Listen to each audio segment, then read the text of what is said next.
Estamos no ar. E você, nossa companhia indispensável para avaliar, dar sugestões, enfim, valorizar nossa audiência. Afinal de contas, nós não queremos que você só assista ao nosso programa. Nós queremos que você absorva o conteúdo daquilo que a gente passa para você.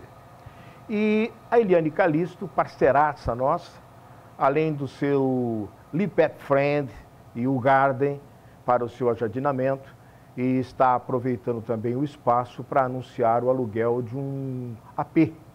Um AP seu que, com essa pandemia, estudante é que utilizava, entregou a chave e então está lá à disposição. É ideal para uma pessoa, gente. E é só procurar a imobiliária Residem, que ela dá inclusive o valor do aluguel, tudo que for preciso, tá bom? Ela localiza, o AP localiza-se na Avenida Duque de Caxias, próximo ao Taust, que fica 24 horas aberto. E temos também outros dados na foto que está aí no ar, para que você possa saber como é que ele está montado, o que você precisa trazer, tá bom? O nosso convidado de hoje, doutor Lucas Artuso, né? Tem um nominho no meio, mas fica Lucas Artuso como Sérgio Curini. Não fica muito comprido o nome, tá bom? Ele vai nos falar sobre a Lei Geral de Proteção de Dados no Brasil.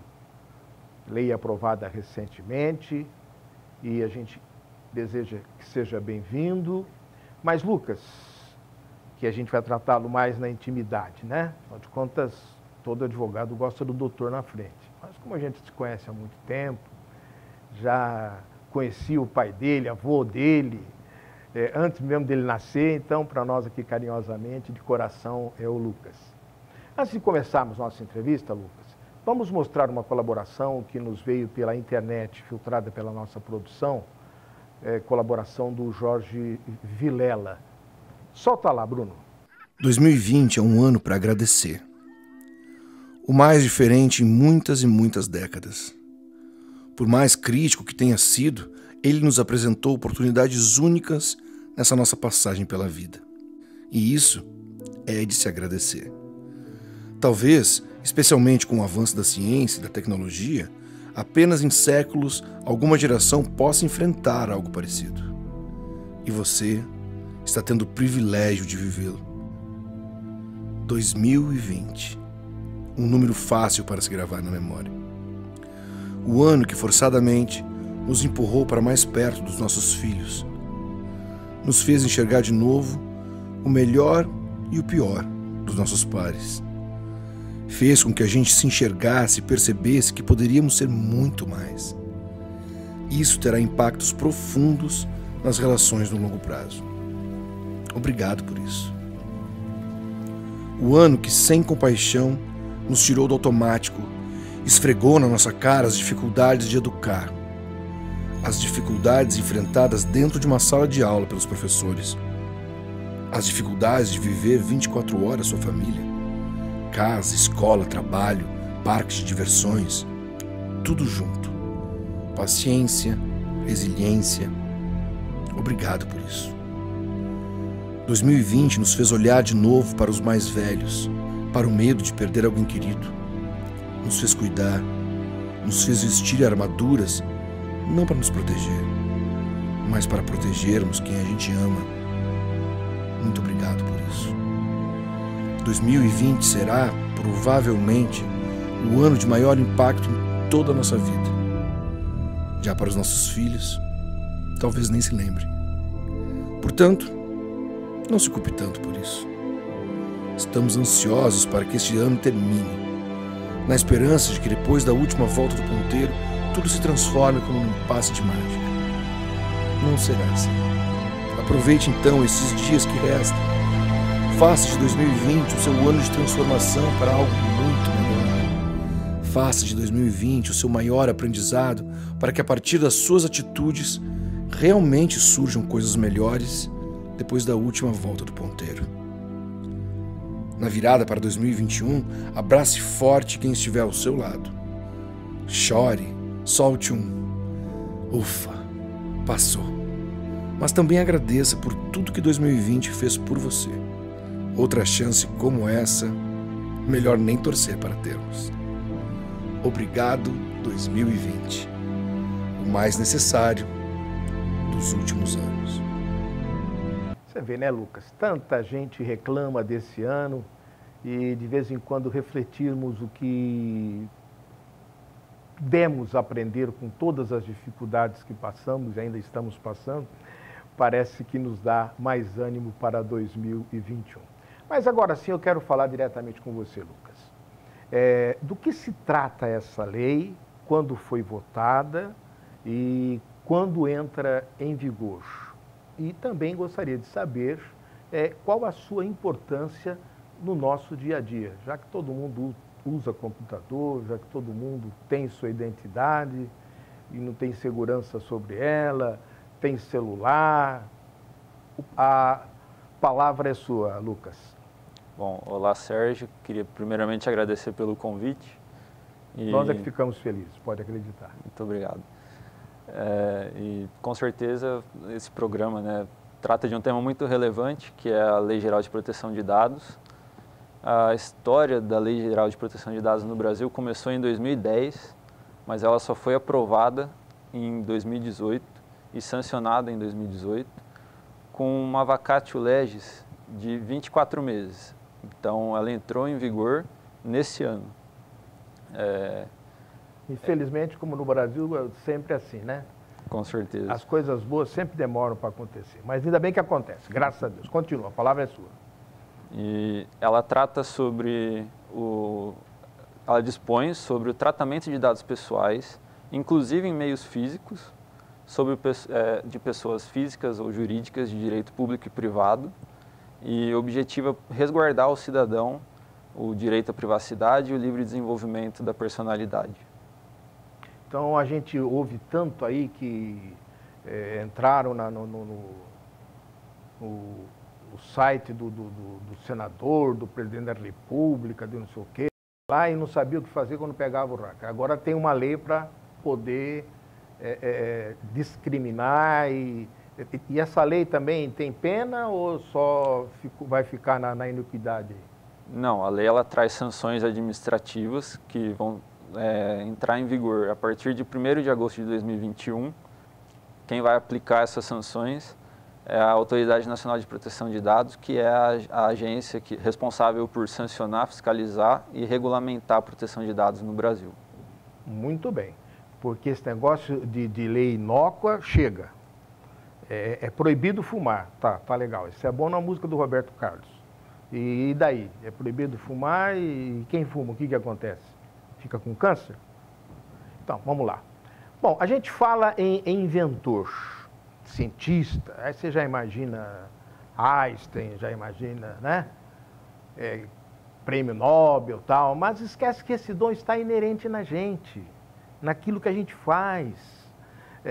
E se nós não divulgarmos e não dar lucro para os grandes investidores, vide caso da vacina aí, pode cair no esquecimento, não é mesmo? Então vejamos esse exemplo simples, mas eficiente, principalmente para quem trabalha sozinho e não tem quem para ajudar. Quem nos dá esse exemplo, que corre aí na internet, é João Wesley Viana França.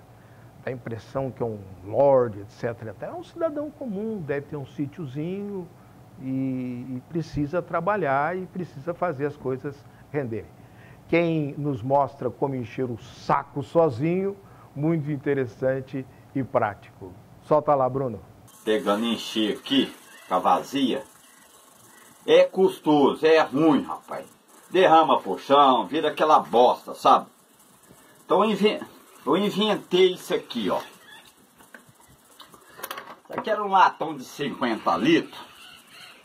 Eu cortei o fundo dele e a lateral, até na alça. Então eu pego, isso tudo na cegueta, tem que cortar na cegueta direitinho. Aí você pega, faz isso aqui, ó. É muito prático. Você não depende de outra pessoa. Você não depende de outra pessoa para encher o saco. Quando você pega, faz isso, encosta no outro saco que já está cheio, pega a polpa seca e ó, vai observando aí para você ver.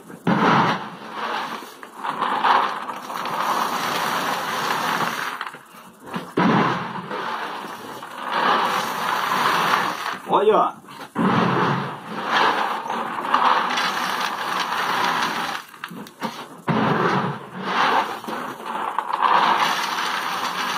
chegou em cima, você só faz isso, ó.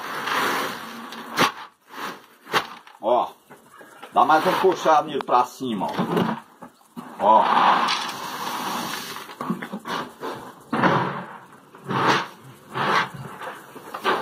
Ó, olha que beleza. Vou encher até na boca. Não depender de outro. Na hora de tirar, ó, olha que maravilha. Cheinho, sem trabalho nenhum, não derramou, não dependeu do outro.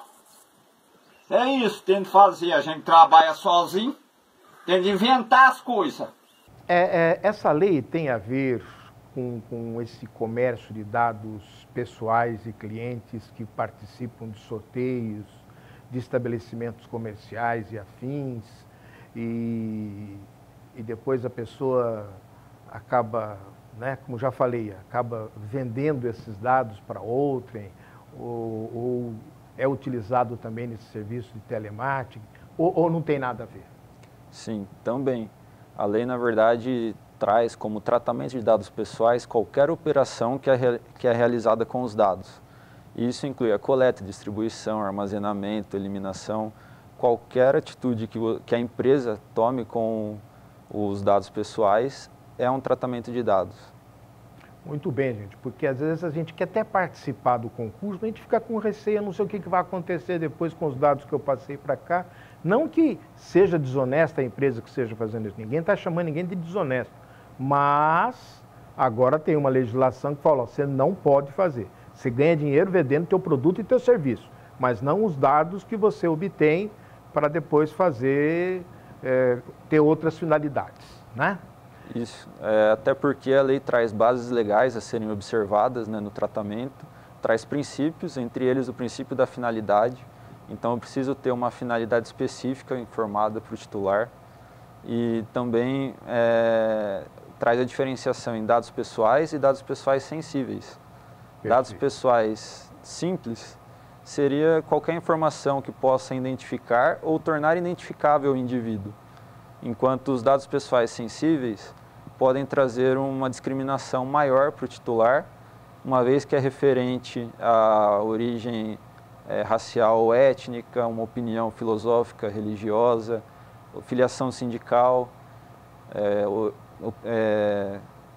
dados biométricos, genéticos, referentes à sexualidade, quando vinculado ao indivíduo. Então, podem trazer uma discriminação maior. Perfeitamente. Até que, enfim, não legisladores. Opa! Mas tem pessoas que prejulgam, achando que são muito inteligentes sobre outras pessoas, principalmente aquelas que aparentam ser mais humildes, né? Mas será que isso procede? Nossa produção reservou mais um vídeo assim narrado. Solta aí, produção. O idiota e a moeda. Conta-se que em uma cidade do interior, um grupo de pessoas se divertia com o idiota da aldeia. Um pobre coitado, de pouca inteligência, vivia de pequenos biscates e esmolas. Diariamente, eles chamavam o idiota ao bar, onde se reuniam e ofereciam a ele a escolha entre duas moedas. Uma grande, de R$400, e outra menor, de R$2.000. Ele sempre escolhia a maior, a menos valiosa, o que era motivo de risos para todos. Certo dia, um dos membros do grupo chamou-o e lhe perguntou se ainda não havia percebido que a moeda maior valia menos. Eu sei, respondeu o tolo. Ela vale 5 vezes menos, mas no dia que eu escolher a outra, a brincadeira acaba e eu não vou mais ganhar a minha moeda. Pois é, podem-se tirar várias conclusões dessa pequena narrativa. A primeira: quem parece idiota, nem sempre é. A segunda: quais eram os verdadeiros idiotas da história? A terceira: se você for ganancioso, acaba estragando a sua fonte de renda. Mas a conclusão mais interessante é a percepção de que podemos estar bem, mesmo quando os outros não têm uma boa opinião ao nosso respeito. Portanto, o que importa não é o que pensam de nós, mas sim quem realmente nós somos. Ei, o maior prazer de um homem inteligente é bancar o idiota diante de um idiota que banca o inteligente. Você entendeu? Então preocupe-se mais com a sua consciência do que com a sua reputação, porque sua consciência é o que você é, e a sua reputação é o que os outros pensam de você. E o que os outros pensam sobre você, olha, na boa, aí é problema deles.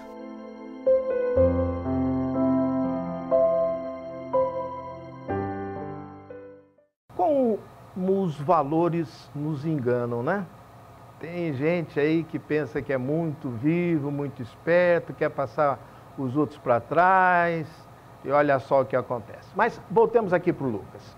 Lucas, para se pôr em prática e usufruir de seus benefícios, dos benefícios dessa legislação, é viável para todas as classes sociais, tanto física ou não, quantas entidades são envolvidas, tem participação também de órgão internacional, porque hoje as coisas, principalmente com os hackers aí agindo aí, todo mundo, o planeta ficou uma coisa só, né? E quanto a custo para se implantar essa legislação? Já tem alguma noção? Já tem verba já disponível? Ou vai ter que tirar de um lugar e passar para outro aí? Bom, a legislação, um dos fundamentos da Lei Geral de Proteção de Dados é a autodeterminação informativa.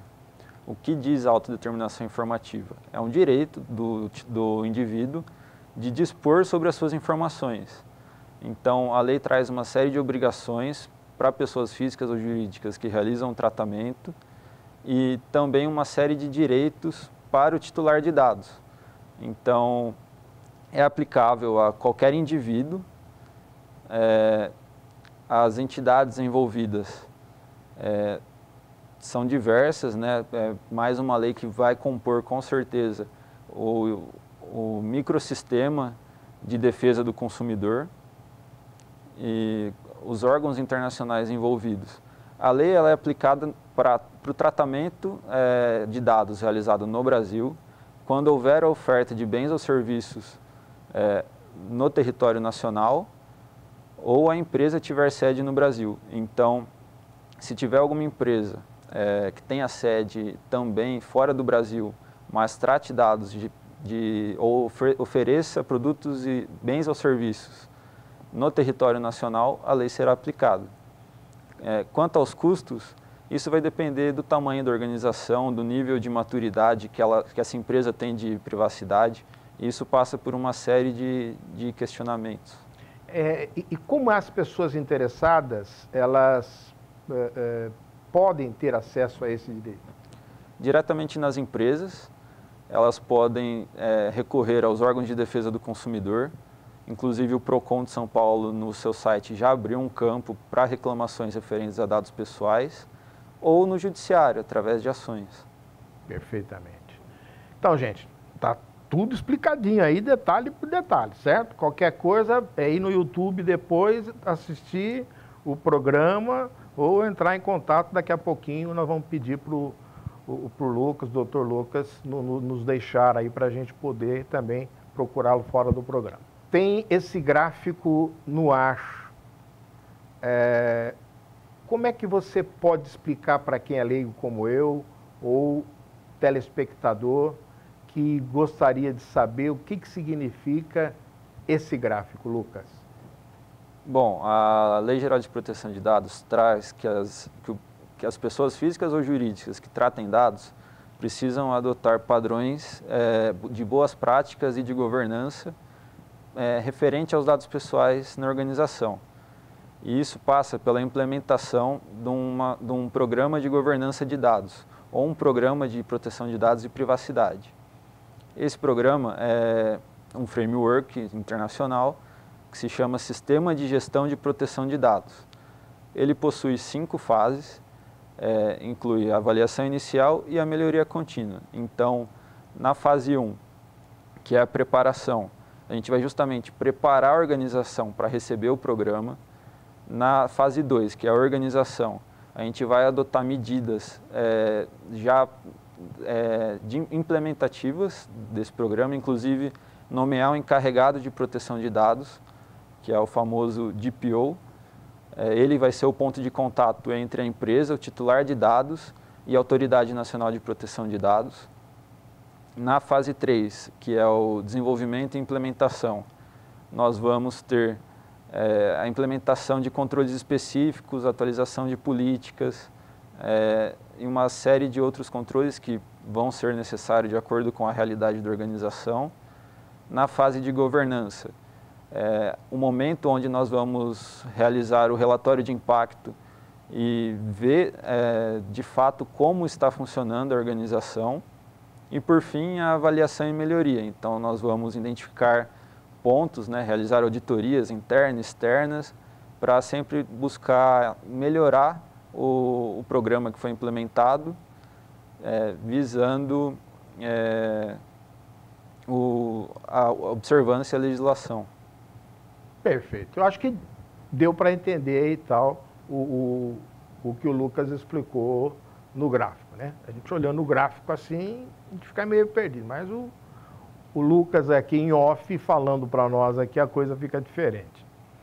Lucas, infelizmente nós estamos chegando ao final do programa, mas como o tema é bastante abrangente, é atual, é de interesse público, eu fico preocupado, sabe?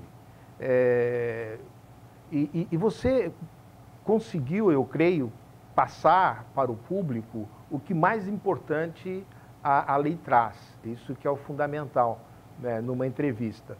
Mas só para corroborar com o que você disse até agora, o que é que nós podemos afirmar do que você já disse e do que pode ser dito ainda em relação a essa legislação? Quanto à segurança, por exemplo. Sim, a lei prevê que as empresas as pessoas físicas que tratem dados, deverão implementar controles, de medidas físicas e administrativas aptas a proteger os dados pessoais de acesso não autorizado, perda, destruição ou qualquer outro tratamento ilícito. Dentro desse tema segurança ainda, esses names ou então essas fotos nuas que se é para mandar para um, mandou para outro tal, entra nessa legislação também ou não tem nada a ver? A questão das fotos é previsto no Código Penal, né? Essa lei traz referente aos dados pessoais, que são qualquer informação referente a pessoas físicas ou jurídicas, dados pessoais, que são dados relativos à pessoa, identificadas ou identificáveis. Certo.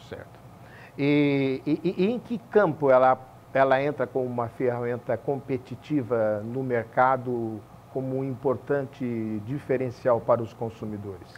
na confiança do consumidor, né? A partir do momento em que você tem uma empresa em que realiza o tratamento de forma adequada, observando a lei, ela acaba ganhando em relação ao seu concorrente que está na inércia, e isso acaba trazendo mais confiança do mercado para aquela empresa.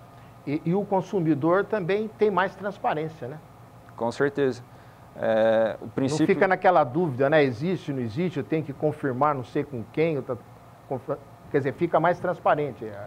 Com certeza, até porque a lei traz o princípio da transparência, em que o titular de dados necessita de informações claras e adequadas sobre o tratamento que está sendo realizado com seus dados pessoais. Perfeitamente. Eu acredito que agora, então, a gente encerra com chave de ouro. Carlos Lucas, grato pela sua entrevista, pelas novidades que nos trouxe de interesse público. E se alguém se interessar mais a miúde esse tema, como pode encontrá-lo? Hoje, não podendo ter aglomeração, você dá palestra por live. Como as pessoas interessadas nesse tema podem localizá-lo? 14-99887-3003.